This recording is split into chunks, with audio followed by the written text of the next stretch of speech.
Bom, bom dia a todos, prazer estar com vocês aqui. Em nome da Ambima, agradeço a presença de todos. Nosso tema aqui hoje é fundo imobiliário, né? E eu gostaria de convidar aqui para participar da conversa, primeiro o Alexandre Assolini. Alexandre, com mais de 20 anos de experiência em desenvolvimento e financiamento de projetos e emissão de valores imobiliários no mercado de capitais local.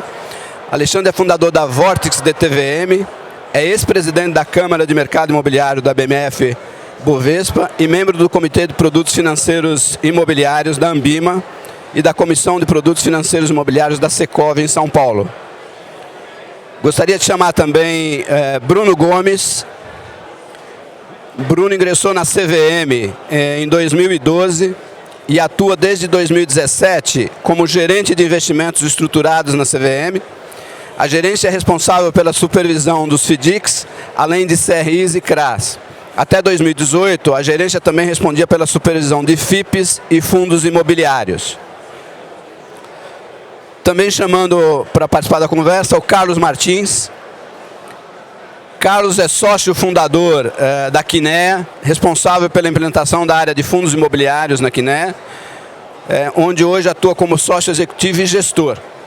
Atua na área imobiliária desde 2007, sendo responsável pela gestão de recursos, relacionamento com investidores, captação e originação de negócios, além de também ser membro do Comitê de Produtos Financeiros Imobiliários da Ambima. Agradeço a todos aqui a presença. A título de informação aí, relembrando a todos, né, que a plateia pode fazer perguntas, deve fazer perguntas aí usando o aplicativo da Ambima, não se esqueçam, qualquer pergunta aqui vai cair aqui para mim no tablet, vindo do aplicativo, então por favor, não se esqueçam de ir colocando as perguntas no aplicativo, eu vou tentar relembrar isso aí com o tempo. Eu vou fazer uma pequena dissertação inicial, depois vou passar a palavra para o Bruno da CVM, para que ele possa traçar algumas considerações iniciais. Bom, nosso tema aqui hoje, ele vai se circunscrever a alguns itens da indústria de fundo imobiliário, principalmente dentro do processo da legislação que vem se desenvolvendo aí já há algum tempo. Então a gente quer passar um pouco sobre os principais pontos da Lei 8668 e alterações que são necessárias para o desenvolvimento desse mercado imobiliário, a CVM 472, a governança de fundo na figura do gestor, relembrando que dentro da indústria de fundos hoje que caminha para monitorar a atividade, a área de fundo imobiliário tem que desenvolver isso. Falar um pouco das fundações que pela nova legislação tem que investir no mercado imobiliário através de imóveis, enfatizar a importância da isenção do produto, porque esse produto vem crescendo e um dos pontos principais desse crescimento está ligado a essa isenção. Quanto esse produto pode estar ligado ao desenvolvimento de infraestrutura e investimento de longo prazo e em que características isso favorece o produto, e os diferentes ativos do mercado imobiliário na evolução que a indústria vem seguindo.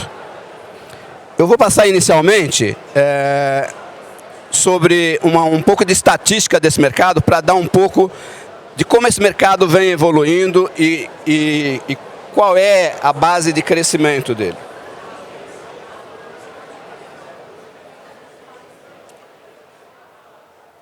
Bom, se a gente olhar no gráfico da esquerda, nós vamos ver aí um pouco do crescimento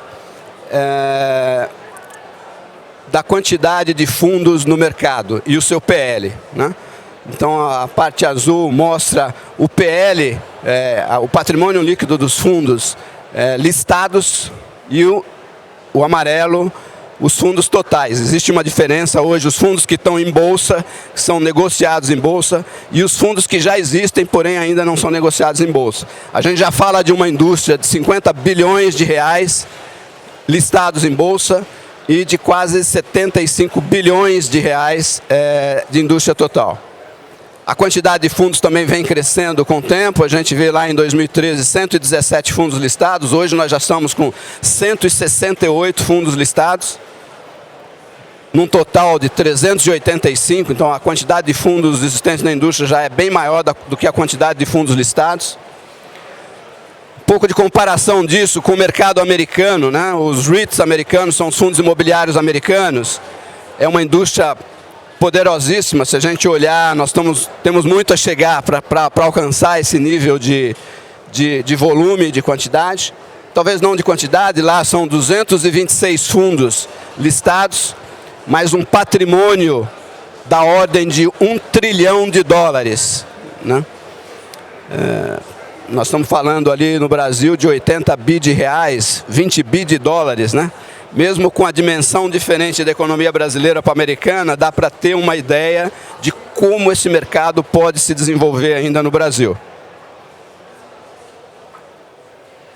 Um pouco mais de estatística, né? A gente tem uma leitura da classificação dos fundos. A Ambima fez um trabalho de classificar fundos para dar uma mensagem ao investidor de que tipo de produto ele está investindo. E a gente tem, então, fundos de renda listados em bolsa, são quase 55% dos fundos. Então, o mercado brasileiro de fundo imobiliário ainda é caracterizado por mercado de fundo imobiliário de renda imobiliária, aluguel. Mercado de fundos de TVM, os fundos de CRIs, basicamente, não são só CRIs, mas basicamente CRIs, já representa hoje quase 20% da indústria de fundos imobiliários listados. Os híbridos, que é um misto principalmente de TVM, de títulos de valores imobiliários com renda, já representam por volta de 22%, 23% os listados. E aí a gente tem uma pequena participação ainda dos fundos de desenvolvimento imobiliário. Essa é a grande característica do mercado hoje. Se a gente olhar do ponto de vista de foco de atuação, diria qual é o tema do fundo, né? Fundos que investem em lajes corporativas, fundos que investem em shopping, fundos híbridos, fundos de TVM, de títulos de valores imobiliários, existe uma uniformidade um pouco maior, como mostra lá aquela tabela da esquerda. E também falando um pouco das ofertas de fundos imobiliários que estão sendo registradas, né? A gente vê aí uma volta das ofertas ao mercado. Então, em 2013 foram 58 ofertas de fundos imobiliários. 2015, até dada a própria questão de mercado, né, macroeconomia, isso caiu para 56. Voltou em 2018 para 90 ofertas registradas na CVM. E estamos agora, até o primeiro trimestre, com 20 ofertas. Então, o mercado começando a reagir novamente, baseado também nas perspectivas. Lembrando que a gente está sempre no mercado imobiliário. O fundo nada mais é do que um veículo para o setor imobiliário aqui no mercado financeiro, e ele está muito atrelado ao que acontece no setor, né? As perspectivas são boas e a gente vê um crescimento sendo... Bom, importante também para qualquer indústria se desenvolver são os prestadores de serviço dessa indústria, né? E também a gente está vendo acontecer no mercado uma transformação onde a quantidade de prestadores de serviços tem aumentado a cada dia, né? Então, se comparar lá em 2013, eram 30 gestores de fundos imobiliários. Em 2018, nós já temos 83 gestores de fundos imobiliários. Administradores eram 19, já são 36. A indústria, para se desenvolver, tem que ter prestador de serviço. De qualidade, é lógico, mas também com quantidade para dar opção. Quando a gente fala de investidores, a tabela da direita, a gente vê que basicamente hoje as pessoas físicas são os grandes investidores da indústria de fundo imobiliário. As empresas têm até uma posição razoável, 10% do mercado de fundo imobiliário hoje, o investidor são empresas, e o institucional, poder público, 15%. Mas quem domina é o investidor, pessoa física, e também temos aí uma visão do investidor estrangeiro que praticamente não participa desse mercado, né? Diferente do mercado de bolsa no Brasil, onde o investidor estrangeiro tem uma relevância bastante importante, no mercado de fundo imobiliário isso não acontece. Talvez até um ponto para a gente abordar aqui nas nossas conversas, para ver como é que você traz o investidor estrangeiro, se é esse realmente uma razão.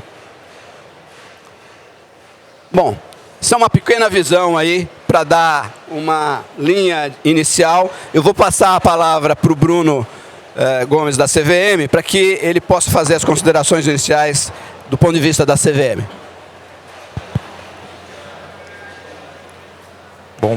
Bom dia a todos. Eu queria agradecer aqui o convite da Ambima para participar desse painel. Eu acho que não vou me estender muito, porque eu acho que o debate aqui, né, e a contribuição dos outros participantes vai ser bem mais relevante, obviamente, que a minha, para falar do mercado, debater o mercado. Só um disclaimer inicial, né, que eu preciso fazer, que as opiniões aqui são de minha responsabilidade, não necessariamente representam a opinião da CVM, né, sobre os assuntos. E também pedir desculpa que eu acabei de participar de um painel de FDIC, então se por acaso eu esquecer do tema aqui, vocês podem me lembrar. Eu estou vendo que muitos aqui estavam no painel de FDIC também. Então por acaso também, se eu esquecer do tema, vocês vão aproveitar de qualquer forma, né? Lá na CVM, né, até para explicar para vocês um pouquinho da nossa estrutura lá, a gente, até o final do ano passado, a minha gerência lá, que era a gerência de acompanhamento de fundos estruturados, a gente lidava com fundo imobiliário e FIP também, além do FDIC e dos produtos de securitização, e agora a gerência cuida só dos produtos de securitização. Houve até uma mudança de nome, a gente cuida de investimentos estruturados, envolvendo agência de rating, agente fiduciário, os produtos de securitização. E o FIP, o fundo imobiliário, foi criada uma divisão separada, que é a DELIP, Divisão de Fundos Listados e Participações. O Luiz Alfredo, que é o responsável por essa divisão, ele não pôde estar aqui, presente no evento.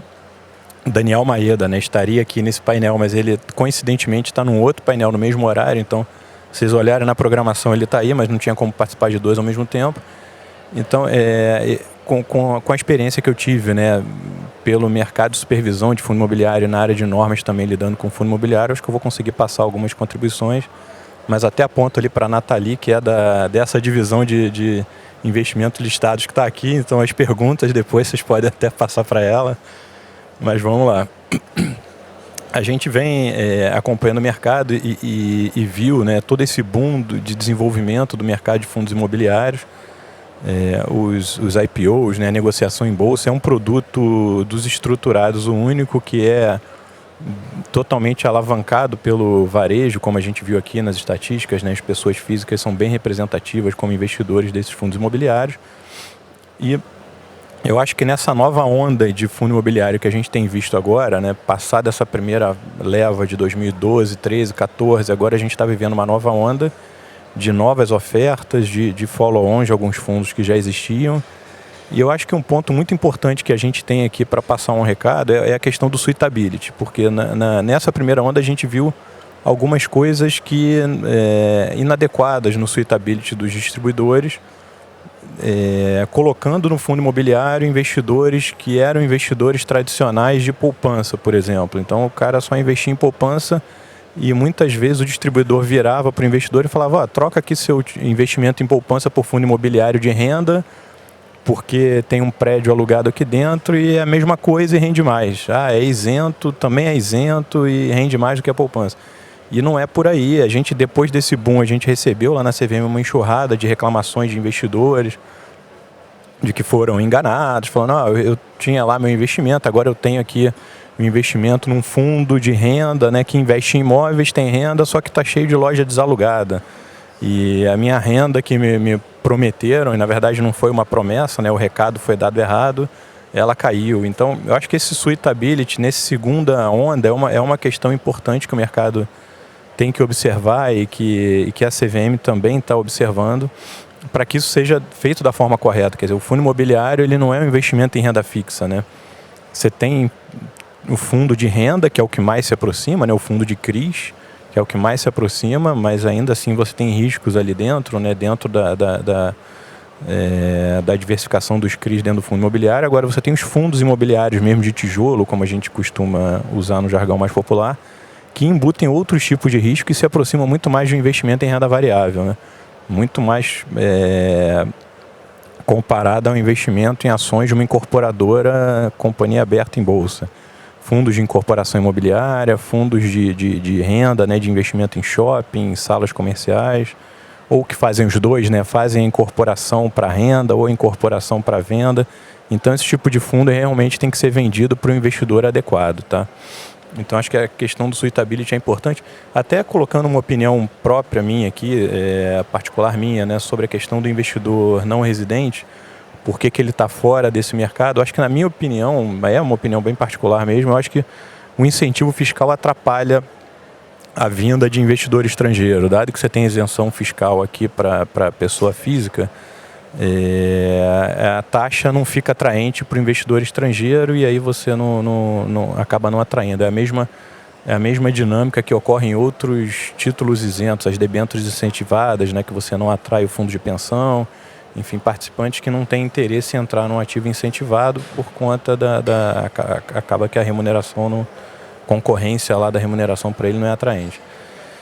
Enfim, mas o incentivo, como o Reinaldo colocou, é importante e fomenta, né? Tem esse lado, né? Que fomenta de um lado, mas de outro você não consegue atrair um participante que talvez fosse importante para essa indústria aqui, com um horizonte talvez de mais longo prazo do que a pessoa física. A gente vê aqui as pessoas físicas, né, representando 70%. A gente sabe que pessoa física no Brasil tem horizonte de curto prazo. Então é uma questão que a indústria precisa administrar, né? A liquidez das cotas desses fundos. Eu acho que alguns outros destaques bem pontuais, eu acho que eu vou passar já para vocês aí para a gente continuar o debate, que eu acho que envolvem até essa alteração da lei que a Anbima vai estar propondo, né, para a Lei 8668, que criou os fundos imobiliários. A instituição CVM 472 regulamenta os fundos, mas sempre tendo a lei como um pilar, né? A gente não pode regulamentar nada diferente do que está previsto em lei. Então eu acho que a questão do gestor, né, que atua em fundo imobiliário, hoje ele tem uma atuação, se ele é só gestor e não é instituição financeira, né, que pode ser também administradora do fundo, o gestor ele tem uma atuação mais limitada sobre os ativos imobiliários do fundo. Ele não pode atuar sobre os ativos imobiliários do fundo, somente podendo atuar sobre os valores imobiliários. Então, a gente vê muitas vezes lá na CVM demandas de gestores querendo atuar em cima dos ativos imobiliários. Só que a lei não permite, tá? E a 472 replica isso da lei, né, expressamente prevendo que a gestão dos ativos imobiliários é do administrador do fundo, que tem que ser uma instituição financeira. E isso acho que, enfim, a gente obviamente é favorável a uma mudança de lei nesse sentido, mas precisa mudar a lei. Então a gente vê muitas estruturas em que o gestor ele acaba sendo um consultor imobiliário do fundo, o que traz certas preocupações, onde o gestor não pode deixar esse consultor atuar como um gestor de fato, né? Ele tem que ser um consultor, levar as questões para o administrador, levar as propostas de investimento imobiliário para o administrador, e o administrador tem que exercer realmente a gestão do ativo imobiliário. Ele tem que comprovar que ele está exercendo a gestão. Ele tem que criticar aquilo que está chegando, aprovar, não aprovar, enfim, ele é o gestor, ele é o responsável pela atividade imobiliária do fundo, tá? Então isso realmente não pode ser delegado. Fundos também eu acho que de incorporação imobiliária para venda, algumas questões que a gente viu nos últimos anos são relacionadas à forma de avaliação desses ativos, né? E a própria instituição CVM 516, que regula toda a parte contábil dos fundos imobiliários, ela prevê lá expressamente que o ativo para venda ele tem que ser avaliado, aquela avaliação tradicional do custo ao mercado dos dois o menor. Então não faz sentido e não é permitido você ficar reavaliando o valor justo do imóvel para venda periodicamente. E ainda mais se esse imóvel está em construção, né? Ou seja, o valor justo daquele imóvel em construção ele acaba incorporando todo o lucro futuro que você vai ter naquela venda, que o fundo vai ter naquela venda, e trazendo para o valor presente, o que não faz sentido, né? Da mesma forma o terreno, eu comprei um terreno para investir numa incorporação imobiliária para venda, aquele terreno fica ao valor de custo. Ou até um terreno para incorporação imobiliária para renda, né?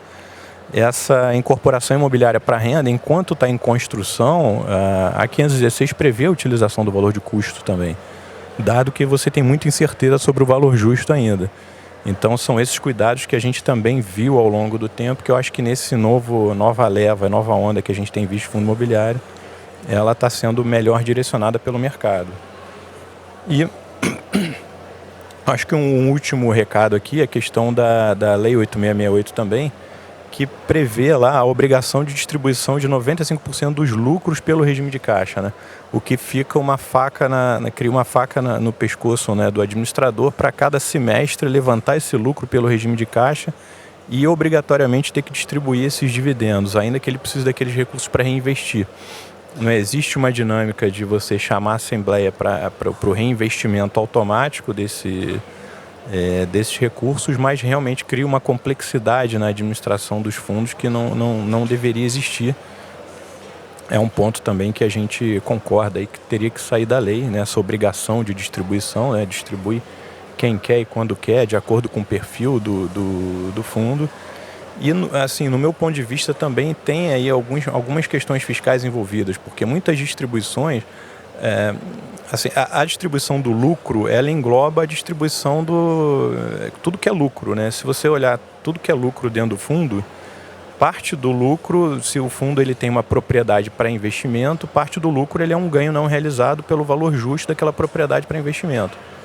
E na hora que você distribui um lucro em cima de algo não realizado, né, ainda que o caixa obviamente não veio daquilo, mas a base para a distribuição vem daquilo. Por outro lado, a isenção do imposto ela é uma isenção para a renda, para a distribuição da renda. Então, será que aquele ganho não realizado ele pode ser caracterizado como renda para fins da isenção lá da 11.033? Ou esse ganho, na verdade, é um ganho de capital, né, que o fundo vai ter lá na frente e que você está antecipando agora? Então, teoricamente, se o fundo distribui tudo isento, lá na frente você não tem nem mais ganho de capital para distribuir, né? E, na verdade, o ganho de capital ele é tributado, não é isento. Enfim, são questões que eu acho que essa dinâmica aqui da alteração da 8668 pode resolver bem. Bom, acho que meus pontos eram esses, mas passar a palavra para vocês aí. Obrigado, Bruno. Eu vou dar continuidade aqui, sempre lembrando o pessoal, por favor, façam as perguntas via o site, o aplicativo, para que elas possam chegar aqui à mesa, tá? Bom, eu deixo aberta então a pergunta tanto para o Carlos como para o Solini, né? Quais são as perspectivas para o mercado de fundo imobiliário, tendo em vista o cenário de manutenção de taxa de juros baixa e recente alteração na regulação das entidades fechadas de previdência, direcionando investimento no mercado imobiliário exclusivamente para fundos imobiliários? Bom dia. A gente é bastante otimista em relação ao setor imobiliário. Acho que as condições macroeconômicas estão dadas. Você tem um nível de juros mais baixo. Eu acho que a gente teve um ciclo muito difícil nos últimos anos, que, por mais difícil que foi, serviu de aprendizado para o investidor entender. E eu acho que hoje ele está mais educado, que a gente é um business de renda variável, não é renda fixa. Eu acho que aquele investidor que comprou achando que era produto comparável à poupança, aprendeu, talvez não da maneira mais certa, mas que isso flutua, a cota flutua, o rendimento flutua, então teve um aprendizado muito grande. Por outro lado, quanto mais eu falo com investidores que atuam diretamente no setor imobiliário, a crise também ajudou a entender que gestão tem valor, gestão, administração, diversificação de risco. Então, aquele investidor que teve a casa, o apartamento ficou vazio nos últimos tempos, entendeu que talvez está num fundo que tem 10 ativos, 30 inquilinos, é melhor do que ter um apartamento ou uma laje. Então, você tem uma série de aprendizados que aconteceram nos últimos anos. E o que me deixa mais otimista em relação ao mercado é que a gente começa agora início de um ciclo, na nossa visão, de melhora do setor imobiliário, assim, em todas as suas frentes e em velocidades diferentes. Setor de escritórios, de lajes, de shopping, logística, mesmo residencial já começa a dar sinais de alguma melhora, depende logicamente de praça e tipologia. Então, você tem um início de ciclo, você tem uma taxa de juros interessante. Quando a gente olha os números na Bolsa, é impressionante o número de investidores que a cada dia entram e começam a experimentar essa indústria. O último número que eu olhei, acho que estava em 290 mil participantes na Bolsa. Então, acho que é bastante positivo. Do lado dos gestores, administradores, eu acho que uma evolução da indústria é você sair daqueles fundos o fundo da fotografia, né, do monoativo, e ir para estratégias. Isso facilita muito para que os fundos existentes cresçam ao longo do tempo, gere liquidez e diversificação. Isso é fundamental para essa indústria capturar toda essa poupança que eu acho que vai sair, migrar da renda fixa para ativos alternativos aí nas suas várias facetas. Então, e o fundo imobiliário é uma opção. O brasileiro, de forma geral, gosta da classe de ativos. E agora a gente tem essa mudança da lei, que você tem um investidor institucional. Eu acho que ele ainda não entrou de forma relevante, mas ele vem estudando bastante como participar desse mercado. Tem algumas preocupações de legislação que ainda talvez precisam ser clarificadas, tem os desafios do mercado secundário, mas quando você olha o tamanho das ofertas que estão se iniciando esse ano, apesar de a gente ter lá no gráfico acho que 20 aprovações, o tamanho das ofertas individuais são bastante grandes. Então, é uma questão de tempo dessa indústria ganhar volume em fundos específicos que também vão ter bastante liquidez. E eu acho que com certeza passa a ser uma opção para os investidores institucionais aqui, as fundações, que também estão vendo que estamos no início do ciclo imobiliário aqui. Então, acho que as condições estão dadas, assim, acho que tem bastante aprendizado. O desafio é melhorar a comunicação e melhorar também essa questão de se aproximar dos investidores. Ainda tem, acho que as casas grandes estão todas se preparando aí para melhorar a comunicação, a forma, porque quando você tem lá 40 mil cotistas não dá para falar com todo mundo, então vejo muita gente investindo em comunicação, relatórios, sites. Acho que faz tudo desse processo de democratização da classe de ativos, assim. Então a gente é bem positivo em relação aos próximos anos aqui. Bom dia a todos. Acho que assim, um complemento disso que o Carlos acabou de falar mostra que a gente está num momento muito importante para tentar fazer uma reestruturação de uma série de coisas no setor. Se a gente está chegando aí aos 300 mil investidores nesse tipo de segmento, é quase 3 vezes aí o maior pico do que a gente teve aí até 2014, na casa dos 110 mil. Algumas questões a gente poderia melhorar exatamente para propiciar que essa indústria cresça ainda mais, né? Quando a gente vê o valor individual por cada fundo, né, cada REIT lá nos Estados Unidos, a gente vê o valor individual que a gente tem aqui, a gente acha que escala, né, que os fundos poderiam ganhar individualmente e eu acho que nesse ponto, essa questão da reforma da Lei 8668 seria muito importante no momento atual, né? Só dando um pouco de contexto, a 8668 é de 1993, e se você olhar o que a gente teve de desenvolvimento no mercado nos últimos anos, e não só no mercado de capitais, onde as cotas dos fundos imobiliários são negociadas, mas no próprio mercado imobiliário, na medida que a gente tem uma lei para dar todo o esqueleto do produto, a gente fica muito engessado de poder fazer com que o produto evolua com a evolução dos tempos. Então, assim, se a gente for ver, em 1993 a gente não tinha nem a nossa atual moeda, a gente não tinha estabilização de preços, né? Questões do mercado de capitais, por exemplo, como a segregação de atividades entre administração fiduciária e gestão, não existia, né? Então, e sem falar outras coisas que têm data, por exemplo, como a questão da distribuição dos rendimentos, que ela tratava uma questão muito pontual lá em 1998, 1999, onde os fundos imobiliários ainda não iam a mercado e eram utilizados como estruturas de planejamento tributário, e aí daí a obrigação de fazer a distribuição periódica de rendimentos. E hoje a gente tem uma indústria que tem 75% de investidores em pessoa física, onde uma norma que força a incidência do imposto de renda retido na fonte não tem mais uma aplicação prática. E a gente vê o que aconteceu, por exemplo, nos últimos anos, onde, teoricamente, em anos de mercado ruim, seriam anos de ótimas oportunidades para os fundos imobiliários comprarem novos ativos com preço barato, e eles foram obrigados a distribuir rendimentos nesse período e fazendo com que a indústria ficasse estabilizada. E a gente leva o fundo imobiliário a trabalhar sempre no hot market. Ele só vai comprar quando o mercado está muito bom e ele sempre vai pagar mais caro, e aí, obviamente, quando o ciclo muda, ele vai pagar um preço muito caro pela flutuação de preço desses ativos. A gente viu fundos e mais fundos distribuindo rendimentos periodicamente em período que eles poderiam nitidamente comprar e aproveitar esse momento de mercado. Sem falar que, como indústria, quanto que a gente não mandou embora de recursos da indústria, a indústria poderia ter crescido. Porque, teoricamente, né, quando a gente olha aqueles valores de patrimônio líquido sob administração, a indústria cresce ex a distribuição de rendimentos. Então, ou apreciação de ativos ou novas captações, né? E você imaginar que a indústria não vai ter um crescimento orgânico natural, é uma coisa que a gente está deixando de ter uma oportunidade de desenvolver essa indústria. Bom, acho que... Bem colocado.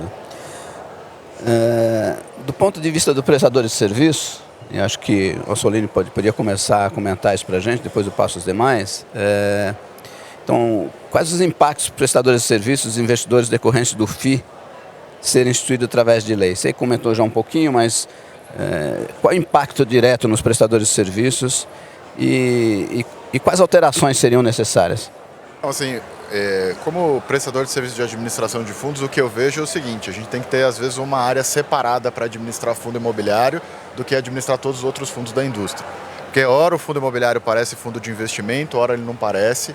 Então, como prestador de serviço, eu acho que a lei deveria dar ao regulador uma habilidade de tentar organizar as regras de uma forma como a indústria tivesse uma uniformidade. Porque, às vezes, se eu tenho um investidor hoje que investe num fundo fechado, que não imobiliário, ele tem uma série de regras, uma série de dispositivos, e na hora que ele vai para fundo imobiliário, até por conta de muita coisa estar na própria 8668, a gente tem um tratamento diferencial. E ter uma indústria que opera na exceção, eu acho que faz com que ela tenha menos desenvolvimento, e isso também impacta na competitividade de quem presta esse serviço, né? A gente vem aumentando, mas se você chegar a verificar ali aquele gráfico que você colocou, eu estava observando isso.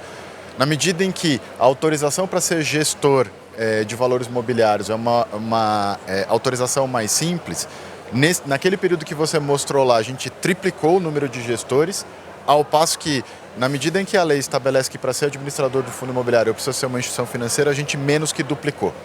Então, teoricamente, a gente, embora tenha crescido o número de prestadores de serviços na administração fiduciária de fundos imobiliários, né, e aí administração, gestão para fundos de imóveis ou administração fiduciária para fundos de papéis, a gente vê que a indústria gerou muito mais competição no segmento de gestão do que no segmento de administração. Carlos, eu acho que o que a gente vê é uma preocupação dos investidores, dos prestadores de serviço, inclusive com a responsabilidade dada pela lei, assim. Então, você tem casas importantes, participantes importantes de mercado que simplesmente estão decidindo não atuar nos alternativos e aqui nos fundos imobiliários, porque no final do dia, apesar de ter lá parceiros com inteligências dando a consultoria ou fazendo apresentando os motivos para você comprar um ativo ou até desinvestir desse ativo, no final do dia ele é o único responsabilizado, e isso é o que está na lei hoje. Então, isso inibe que você tenha casas que poderiam estar atuando, e isso pressionaria até eficiência do mercado, competição, preço melhor, e hoje elas estão simplesmente deixando de atuar porque preferem estar em outros mercados. E são players bem importantes. Então, essa coisa de segregar responsabilidades e atividades, passando aí pela discussão da lei, ela é fundamental para trazer mais players e gente grande que já está na indústria de fundos e está deixando de atuar em algumas classes por preocupação de responsabilização mesmo. Eu acho que, do nosso ponto de vista, a gente apoia, né, essa iniciativa que a Ambima vem trazendo aí de mudança da lei. Eu acho que, principalmente nesse aspecto também, eu vejo até particularmente que a estrutura, né, de administração e gestão de fundo imobiliário, ela poderia ser muito parecida com a de FIP hoje. Que o gestor hoje ele pode administrar o seu próprio FIP, né, tendo até lá algumas isenções na 558 de exigência de capital mínimo. Então, por que não a gente migrar para um modelo parecido para a indústria de fundo imobiliário, né? Já que esses fundos de investimento em corporação imobiliária, você tem você tem FIPs imobiliários que seriam fundos imobiliários, na verdade, né? E às vezes não são porque a regra de FIP dá essa flexibilização que a regra de fundo imobiliário não dá, né? E, enfim, eu acho que a gente também vê com bons olhos essa mudança. Acho que um último comentário só, assim, é uma boa oportunidade para a gente tentar acabar com as zonas cinzentas. A gente tem muitas zonas cinzentas na indústria e isso também impede que prestadores de serviços se sintam confortáveis de fazerem algumas atividades. Essas zonas cinzentas são desde o próprio funcionamento do fundo, em termos regulatórios, mas também tem muita zona cinzenta de aspecto fiscal. E a gente sabe que as zonas cinzentas de aspecto fiscal, onde você tem um administrador sendo responsável tributária, gera um desalinhamento muito grande entre aquilo que é a remuneração e aquilo que é o risco da atividade. Eu acho que isso, de uma certa forma, também vai um pouco no complemento do que o Carlos falou. Bom, importante todos esses pontos discutidos. A Ambima, só para complementar aqui, a Ambima tem trabalhado fortemente, e esse é um dos temas da Ambima deste ano.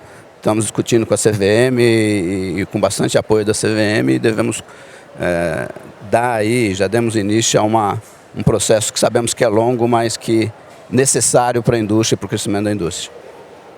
Vou relembrar mais uma vez, pessoal, para enviar perguntas pelo aplicativo para que elas possam ser, no final aqui, discutidas. A gente falou agora há pouco da isenção fiscal, né? Como é que vocês veem a importância da isenção fiscal dos rendimentos para a indústria de fundos imobiliários e para o desenvolvimento econômico do Brasil, né? A gente tem muita discussão aí no mercado sobre a isenção de ativos financeiros prejudicar a economia em alguns aspectos. Como é que vocês veem essa isenção para o fundo imobiliário e se isso realmente ajuda o desenvolvimento do Brasil? E do ponto de vista do investidor estrangeiro, tem algum item que essa isenção possa estar atrapalhando ou ajudando? Bom, hoje a isenção ainda é assim, a gente acha que eu não tenho muita dúvida que você investir, tirando aqui desenvolvimento, mas participar do mercado imobiliário de renda, que esse é o grande objetivo de muitos investidores, através de estruturas de fundos listados que trazem liquidez, diversificação, é a mais correta e, como eu comentei anteriormente, acho que o investidor cada vez mais entende que isso tem valor. Mas a isenção ainda é um argumento bastante importante para fazer a passagem desse investidor sair do investimento direto e vir para o mercado de capitais. Assim. Então, ainda é um funding de longo prazo, acho que é um argumento bastante importante no convencimento. Eu tenho uma dúvida, até colocada aqui, se o investidor externo se atrapalha ou não. Eu acho que o investidor externo hoje ele tem até uma dúvida, se você conversar com vários players do mercado, qual deveria ser a tributação do investidor externo quando compra fundo imobiliário. Porque apesar de se assemelhar a uma renda variável, você tem uma cota que varia e um rendimento que varia, e aqui eu vou excluir um pouco os fundos de CRI, porque tem uma característica mais de crédito, ele deveria se assemelhar a desde que esteja no mercado organizado, ter dado em bolsa, com todas aquelas características, a uma ação, uma renda variável. E essa é a tese de muitos escritórios, mas na prática, como responsável tributário das contas 2008-2009, lá que agora tem um outro número, mas são eles que são responsáveis por tributar. Como tem aquela zona cinzenta, o que ele faz? Ele tributa. Então, na prática, o investidor externo não sabe hoje qual é a alíquota. Na prática, se ele entrar via essa estrutura, ele será tributado. Então, acho que esse é um problema número um. Acho que tem também os desafios que eu acho que a gente está caminhando para melhorar, que é a questão de liquidez, de disclosure de informação, que é cada vez maior. E para o investidor externo, como as fundações, tamanho da indústria é importante. Mas acho que a gente está muito próximo de começar a ter fundos de pelo menos 1 bilhão, 1,5 bilhão, que eu acho que é condição fundamental para investidores institucionais participarem mais ativamente do mercado. Isso vale tanto para o investidor externo como para a fundação. Tem algumas outras questões para as fundações que eu sei que ainda incomoda do ponto de vista de legislação, mas eu acho que é bem importante ainda a manutenção da isenção, na minha visão. Bom, acho que eu também concordo. Eu acho assim, se você pensar, se a gente teria 290 mil investidores no mercado de fundo imobiliário sem isenção, eu diria não. Acho que sequer 30 mil investidores. Então, não há dúvidas de que a isenção nos trouxe até aqui e a gente não teria chegado nesse patamar sem ela. Eu acho que uma coisa que a gente precisa começar a pensar é como a gente pode fazer um modelo em que preços de ativos para investidores institucionais, investidores estrangeiros e pessoas físicas tenham uma similaridade. Talvez um modelo de transição onde a isenção não seja no momento da distribuição, mas no momento da declaração de imposto de renda para o investidor, para tentar fazer com que o preço seja mais estabilizado, porque a gente sabe que preços de ativos para pessoas físicas são diferentes dos preços para os demais investidores. Isso faz com que eu brinco que a gente tenha dois tipos de piscinas de investimento. Eu acho que eu queria fazer dois comentários em relação a... Eu não vejo um mercado muito ativo de investidores antes do ingresso do nosso próprio mercado de investidores institucionais. Porque, na minha visão, o investidor estrangeiro vai sempre olhar a saída de mercado secundário para ele, voltando com o seu investimento, com a existência de muitos investidores institucionais locais operando. Porque porque na verdade um vai proporcionar saída para o outro, né? Uma outra coisa que eu observei naquela estatística, eu acho que aquela estatística de 1% de investidores estrangeiros em fundo imobiliário, ela está um pouco distorcida por uma razão, por aquela obrigação de distribuir rendimentos periodicamente e provavelmente dentro dos investidores institucionais, provavelmente deve ter algum outro fim em cima com o investidor estrangeiro. Os investidores estrangeiros que eu vejo hoje no mercado de fundo imobiliário são investidores que estão apostando no desenvolvimento dos ativos, na melhor precificação e uma saída via mercado secundário para a pessoa física. Então, para esse tipo de investidor que entra para desenvolver, eu acho que a isenção funciona muito bem, tem um mecanismo de incentivo. Agora, para aquele investidor que entra para negociar no mercado, sair, aquele investidor que não é um investidor de desenvolvimento, eu acho que ele só vai chegar mesmo no mercado quando a gente tiver mais investidores institucionais locais. E aí, nesse ponto, essa resolução que incentiva, né, os fundos de pensão a investirem no mercado imobiliário através de fundos imobiliários, pode ser uma ponte. A gente tem que só criar um mecanismo de transição para que o preço dos ativos entre esses diferentes tipos de investidores seja mais, de certa forma, acomodável. Eu vou completar aqui essa questão com uma pergunta que veio da plateia. A pergunta é de Marcelo Vieira Francisco, ele é diretor do Santander Securities. Além da tributação de 20% sobre os NRs, sobre os investidores estrangeiros, nos rendimentos distribuídos, no decreto 6306 de 2007, no que diz sobre incidência de IOF nos ativos de TVM, vou pedir desculpa porque está apagando aqui a...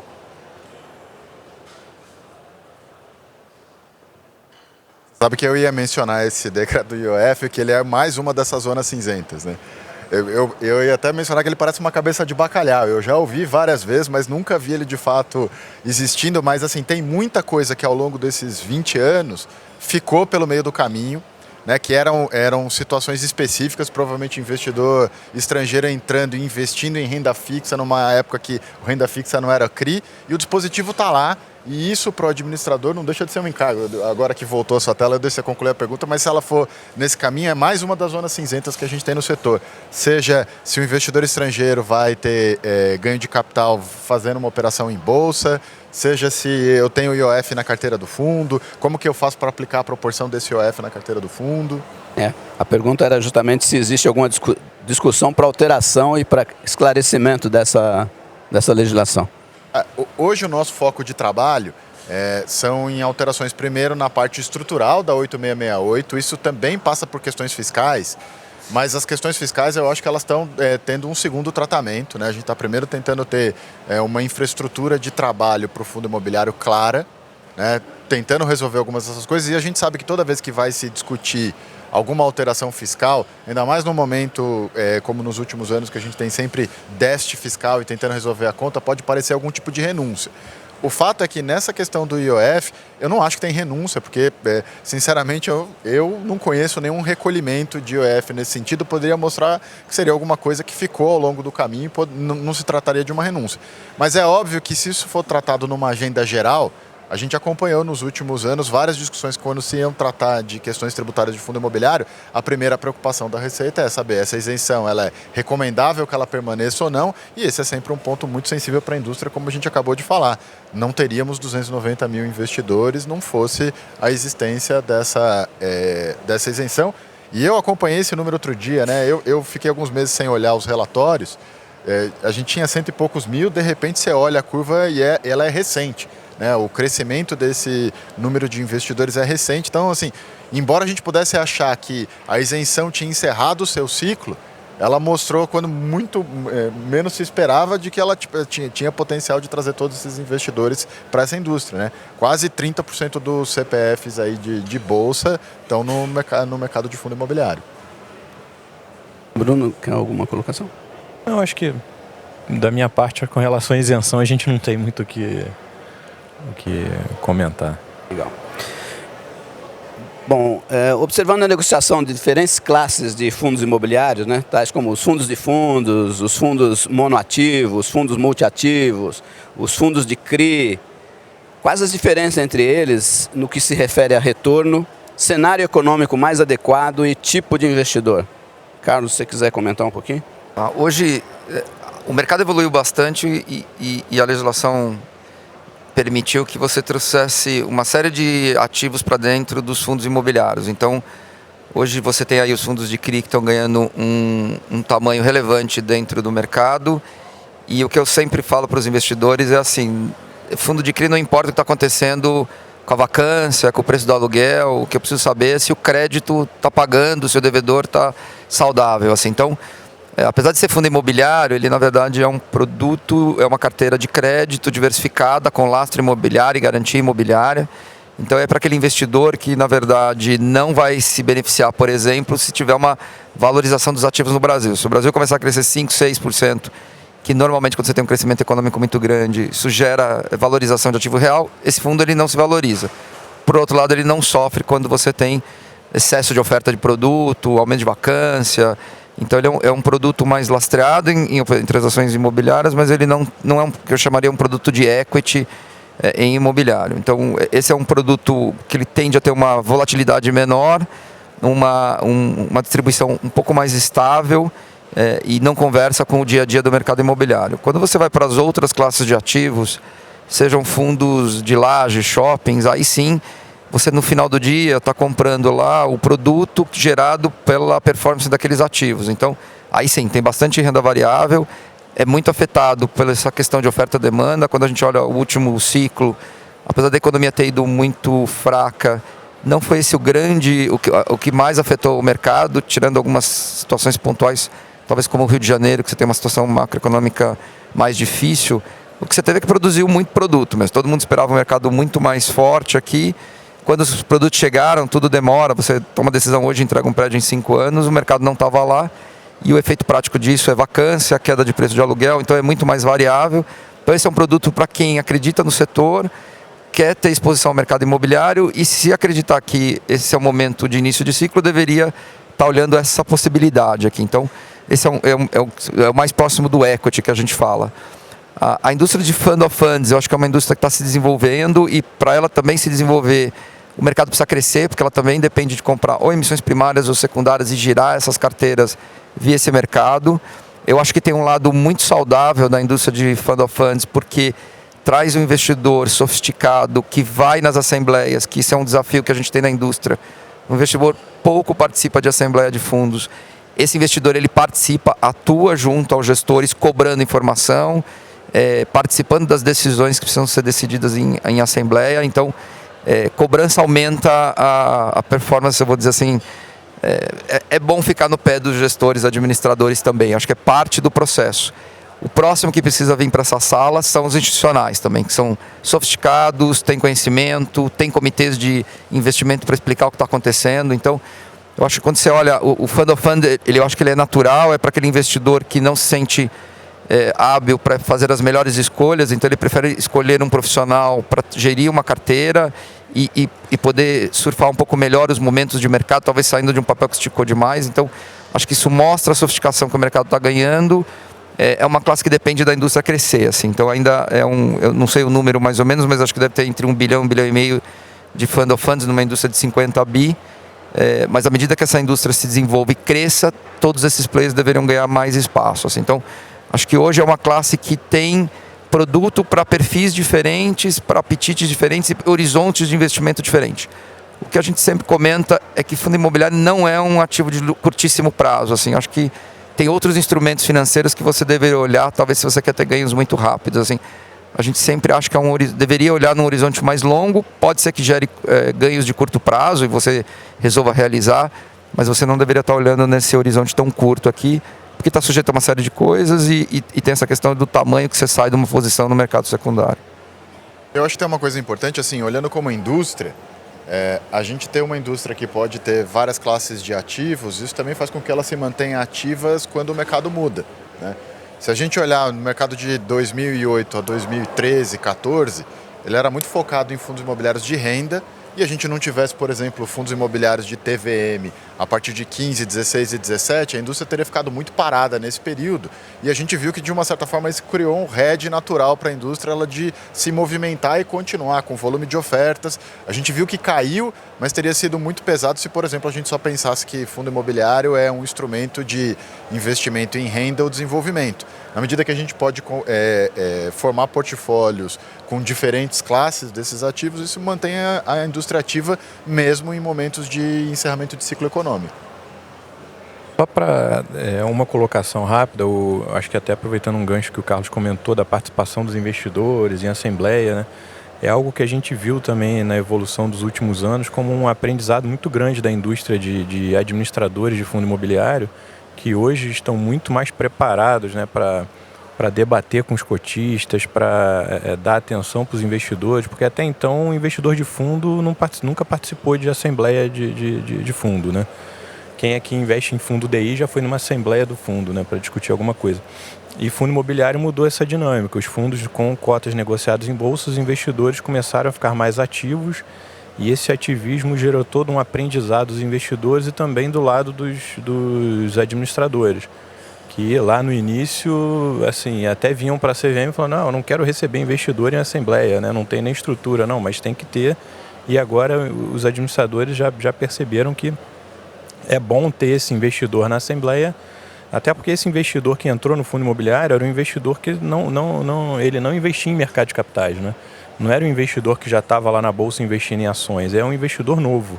E aí a porta de entrada no mercado de capitais via fundo imobiliário foi importante, essa educação foi importante e vem se tornando cada vez mais importante. Quer dizer, esses 150 mil novos investidores que entraram agora, eles vão passar por todo esse processo também, né? E demandar os administradores e participar de assembleia e serem ativos na hora de monitorar e, enfim, avaliar a gestão e a administração do fundo.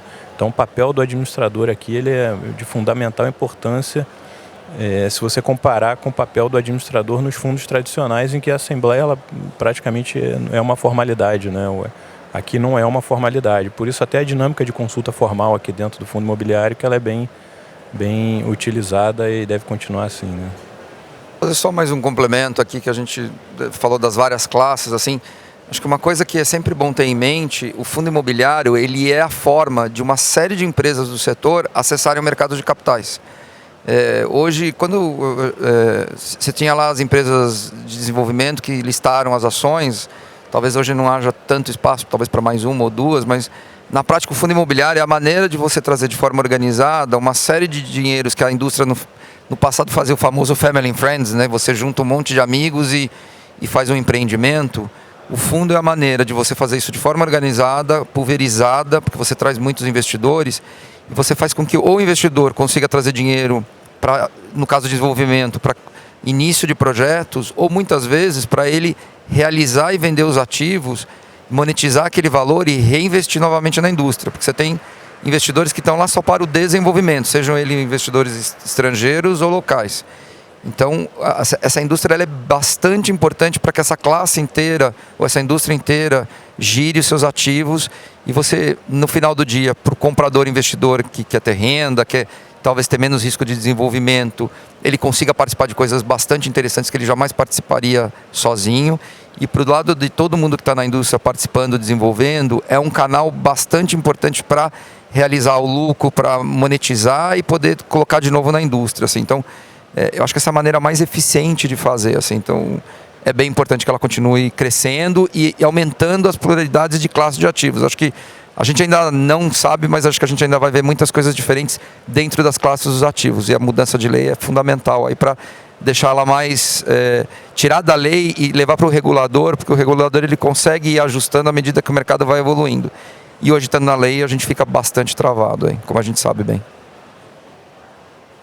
Vou lembrar a plateia mais uma vez sobre fazer perguntas pelo aplicativo e vou rechear essa conversa aqui com uma pergunta que vem da plateia, do Fábio Sonoda, da área de gerente do Itaú Unibanco. Ele pergunta aí tanto para o Carlos como para o Assolini, dada a conjuntura macroeconômica, como vocês veem o tamanho das ofertas, crescente demanda, e a disponibilidade de bons ativos que são dependentes de uma economia real crescente para que não haja vacância ou problema de crédito? O que a gente vê hoje, assim, existe como a Soline comentou aqui, hoje o investidor estrangeiro no Brasil ele participa muito em desenvolvimento, até porque ele procura um nível de retorno mais alto que você usualmente consegue obter quando você entra em projetos de desenvolvimento.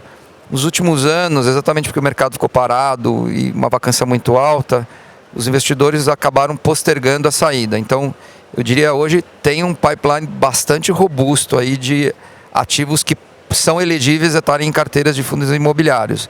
Ou seja, de investidores externos, fundos de private equity, que está na hora de ir embora mesmo, e agora ele já fez a lição de casa, que era encher os prédios e vender para os fundos, que são muito cobrados aqui por rendimento. Então é muito difícil para um fundo imobiliário comprar um prédio vazio, porque quando o investidor entra, ele pergunta quanto é que você vai me pagar no mês seguinte. Então essa é uma dificuldade e esse mercado entendeu isso.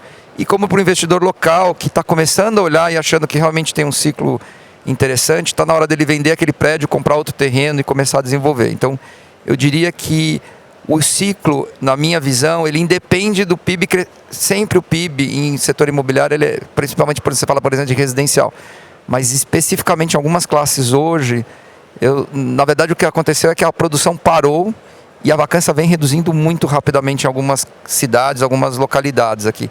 Então o mercado está se ajustando basicamente por oferta e demanda, independente do PIB ser 1,5 ou 4. Se ele for 4 constantemente, vai gerar mais demanda e vai ajudar os preços a subirem de locação e tudo mais. Mas hoje eu acho que o ciclo ele é independente da economia de uma certa maneira. Assim.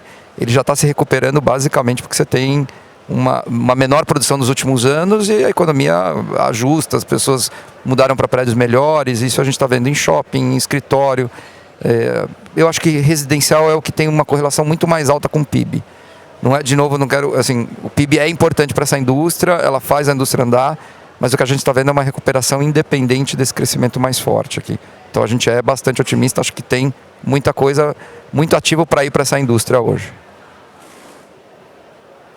Soline, alguma colocação? Vou aproveitar aqui que a gente está falou agora há pouco aí da quantidade de investidores que cresceram, né? Do potencial das demandas, dessa pergunta que veio sobre ofertas. Tem uma pergunta aqui para o Bruno da CVM, o João Carneiro, do Banco Modal.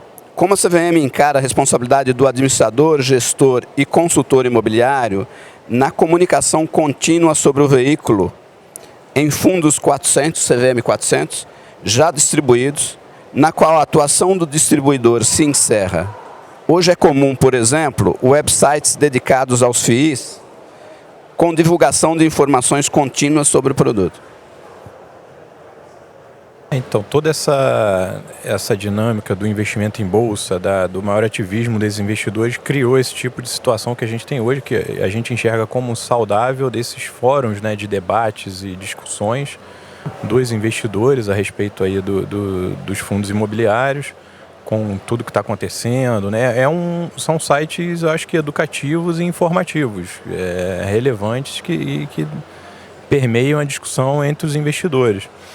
E, na verdade, assim, o papel do distribuidor, eu acho que aquele distribuidor que participou da oferta 400, né?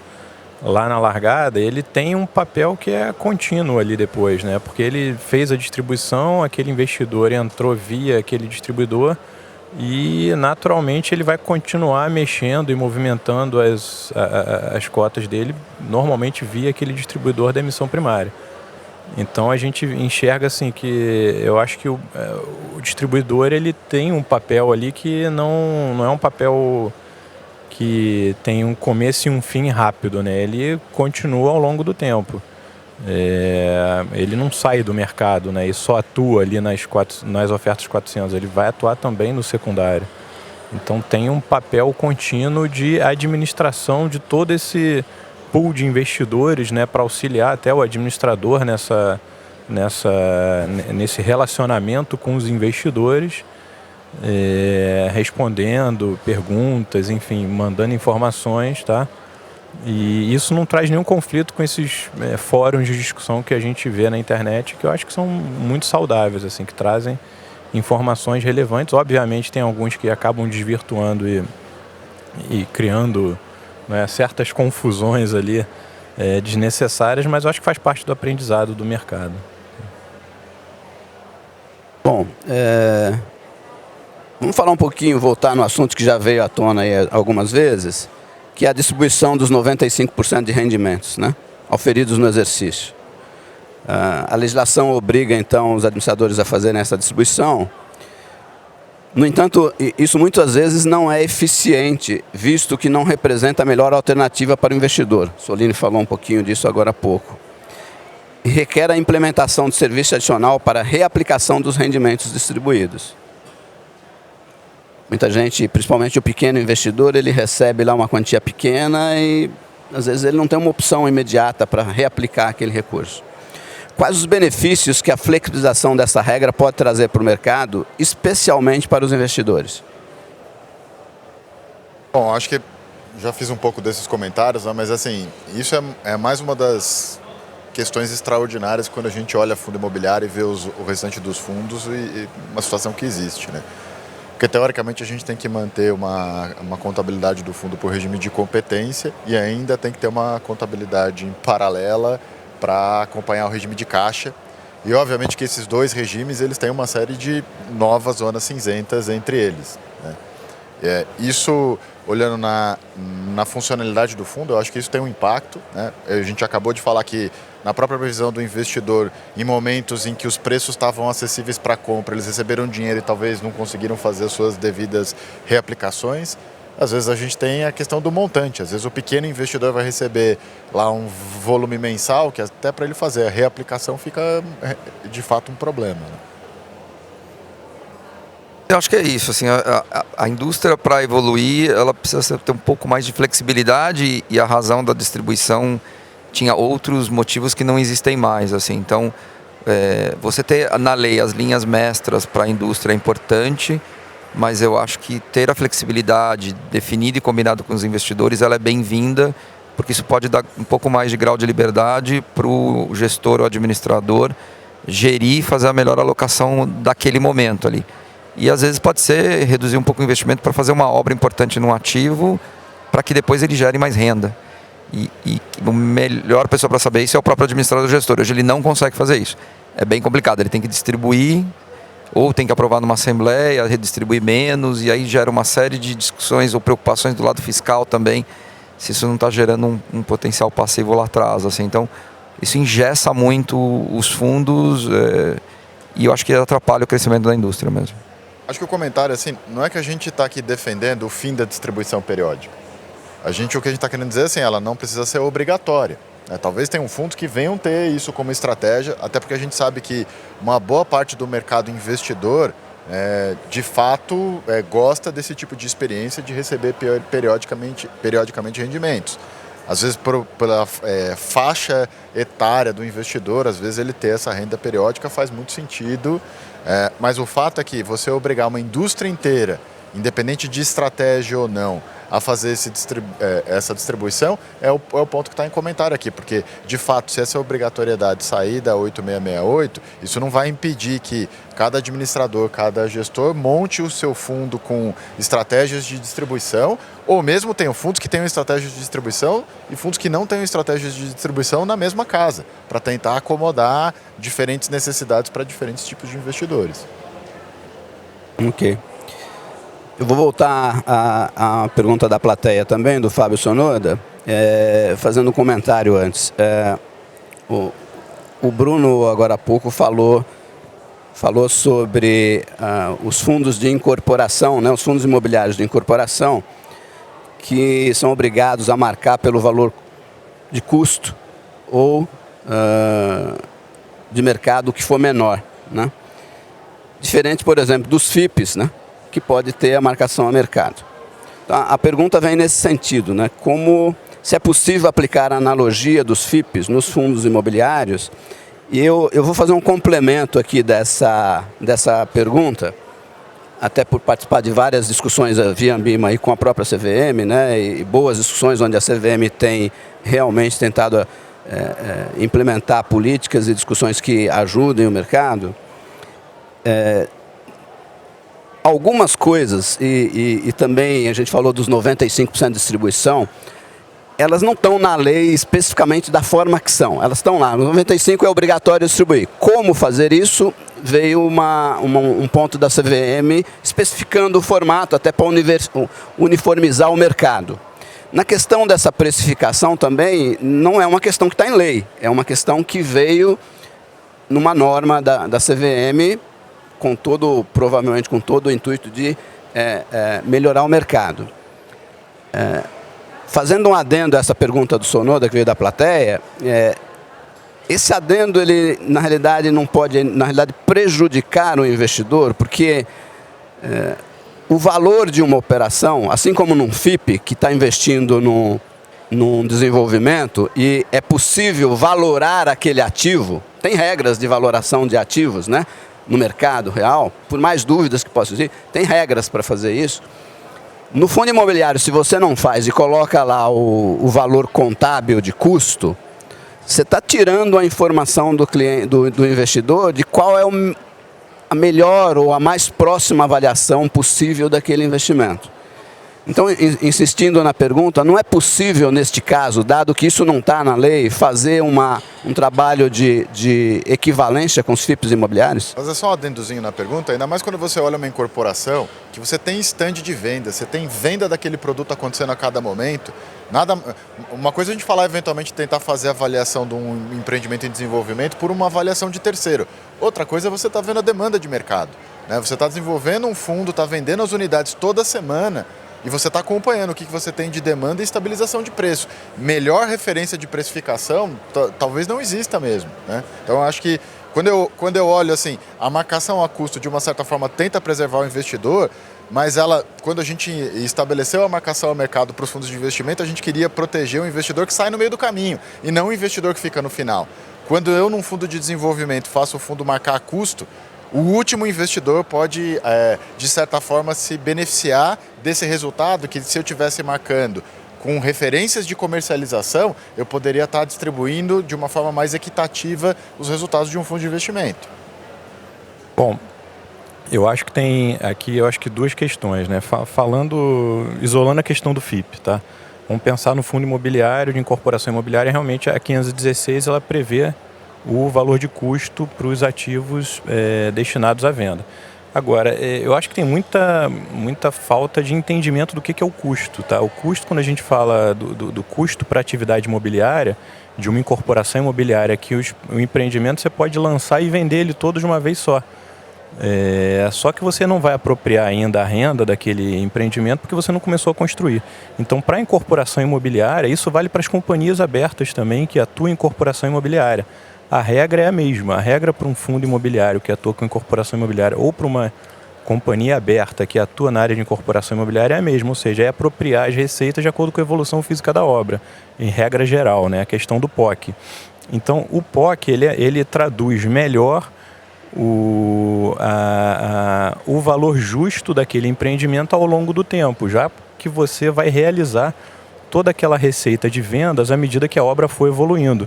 O que eu não acho razoável é você, na largada, com terreno, com stand de venda, falar, olha, esse empreendimento aqui eu estimo que eu vou vender tanto, então já traz tudo a valor presente e já joga um valuation, né?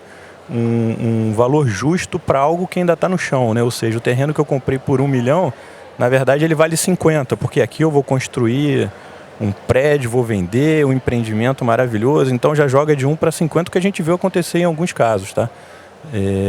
Então, assim, o custo, eu acho que ele está sendo mal interpretado. Não é o custo, é o POC. Tá? É a apropriação das receitas de acordo com a evolução física da obra, que dá para o investidor uma informação melhor do que o valor justo feito por um laudo de avaliação por fluxo de caixa descontado de um empreendimento que está no chão ainda ou que está sendo construído. Então, assim, na minha visão, eu acho que na visão da nossa lá da área de normas contábeis também, a gente entende que não é uma mudança saudável. Aí vamos olhar o lado do FIP imobiliário, né? Na verdade, esses FIPs de incorporação imobiliária, eles têm um funcionamento muito parecido com o fundo imobiliário. A regra do FIP, ela não foi construída pensando nos fundos, nos FIPs imobiliários, nos FIPs de incorporação imobiliária propriamente ditos. Ela é uma regra que foi construída para o private equity E ali a gente separou o FIP, que é entidade de investimento, do FIP que não é entidade de investimento. Ou seja, aquele FIP que é uma entidade de investimento, que é um private equity tradicional, ele marca pelo valor justo. E, usualmente, esses FIPs voltados para a incorporação imobiliária, o que a gente vê muitas vezes é que eles não se enquadram na categoria de entidade de investimento e aí eles voltam para o valor de custo, tá? Volta para o POC. É igualzinho, a regra não é diferente. Eventualmente, um FIP de incorporação imobiliária que se enquadre na regra de entidade de investimento, eu concordo que traz essa simetria de precificação, é algo que a gente tem olhado lá na CVM e tem discutido que caminho tomar. Será que aquele FIP ele efetivamente é uma entidade de investimento ou está faltando alguma coisa na classificação, naquelas caixinhas, né, que qualifique aquele FIP como uma não entidade de investimento para que ele efetivamente use o método de custo? Ou, eventualmente, tratar, olha, especificamente o FIP de incorporação imobiliária, não faz sentido que ele use o valor justo, tá? Então, eu acho que o caminho pode ser até inverso. A gente pode tratar o FIP que faz incorporação imobiliária, trazer ele para o mundo dos FIs que fazem incorporação imobiliária também, de forma a não utilizar o valor justo. Ok? Ok. Lembrando mais uma vez aí para a plateia, perguntas, por favor, no aplicativo. Eu vou passar aqui, como eu acho que eu passei por todas as perguntas, deixa eu só checar. Por enquanto passei. Eu vou devolver a palavra para cada um de vocês para considerações finais, mas, por favor, se tiver pergunta, pode dar continuidade que depois eu volto a fazê-las, tá? Passo então para o Carlos para suas considerações finais. Assim, acho que resumindo, assim, acho que o nosso grande desafio e meta para o ano aqui é essa coisa da lei. Ela tem, acho que deixar claro que ela é bastante importante para melhorar o desenvolvimento aqui. Então, acho que tem esforço de todo mundo, acho que bastante alinhado com as mudanças. A gente vem conversando com o regulador, acho que não tem nada ali que não esteja na cabeça de todo mundo. Eu acho que se a gente conseguir fazer essa mudança e emplacar essa alteração na lei, ela é bastante bem-vinda. Eu acho que a gente vai ganhar agilidade, flexibilidade para fazer coisas diferentes dentro da indústria, mas eu acho que a gente está entrando num momento do setor muito interessante. Eu acho que a gente vai ver uma indústria muito maior nos próximos anos aqui. Então a gente é bastante otimista sobre a classe de ativos. Bom, acho que lá do lado da CVM a gente apoia nessa iniciativa da Ambima e também tem interesse nessa alteração da lei para flexibilizar e dar para a CVM, né, uma flexibilidade maior para regulamentar determinadas questões que hoje estão um pouco mal paradas na lei, como a questão da distribuição de rendimento que o Reinaldo citou, dos 95% do lucro auferido pelo regime de caixa, né? O que é isso? Que bicho é esse? A gente precisou disciplinar, dado que em algum momento a gente viu que cada um fazia de um jeito, cada um considerava uma questão diferente do outro administrador, do que era o lucro. O lucro já prevê competência, né? Quando você fala em lucro pelo regime de caixa, isso não existe. Então a gente teve que disciplinar algo que na prática, na regra contábil, na teoria contábil não existe, que eu acho que realmente engessa muito aí esse mercado. E eu acho que um último recado é essa questão dos administradores, do maior ativismo dos investidores, né? Dar esse recado que realmente os administradores vêm evoluindo nesse relacionamento com os investidores e aprenderam muito. E eu acho que ainda estão aprendendo, enfim, então ouçam os investidores, né? Discutam com os investidores e, enfim, tratem essa primeira reclamação, né, dos investidores, eventualmente sobre algum assunto, algum motivo, deem a atenção devida. Eu acho que o mercado evoluiu muito nesse sentido. Bom, eu acho que a gente está num momento muito importante. A gente viu que nos últimos anos a indústria foi bem, mas quando a gente olha os 72 bilhões de tamanho da indústria, eu vejo o potencial da gente multiplicar esse volume por no mínimo umas 10 vezes. Na hora que a gente começa a trazer os investidores institucionais, investidores estrangeiros para esse mercado, a gente tem uma oportunidade de ser, por exemplo, uma modalidade de investimento muito maior que a poupança que a gente só tem em indivíduos, né? Como que a gente vai fazer para chegar nesse mercado 10 vezes maior ao mercado que a gente tem hoje? Acho que está muito relacionado como que a gente vai criar todos os mecanismos ou vai propor novas alterações aí para que investidores institucionais entrem, investidores estrangeiros cada vez mais entrem nesse mercado, e eu acho que o momento é muito propício. Obrigado, Soline. Bom, eu vou fazer igual leiloeiro aqui. Eu não tenho nenhuma outra pergunta registrada aqui no aplicativo. Nós estamos aí praticamente a 5 minutos de final. Então, vou fazer igual leiloeiro. Dou-lhe uma, dou-lhe duas, dou-lhe três. Estamos encerrando. Em nome da Ambima, agradecendo a presença da CVM, na figura do Bruno Gomes, do Carlos e do Assolini. E espero que vocês tenham gostado e não fica aqui fechado. Como a gente vai ter um ano de muita discussão na Ambima, com CVM e como levar essa mudança da lei adiante, que hoje está dentro do plano de ação da própria Ambima, né? Muito importante citar isso. A gente tem o Comitê de Fundos Imobiliários na Ambima, que trabalha esses temas.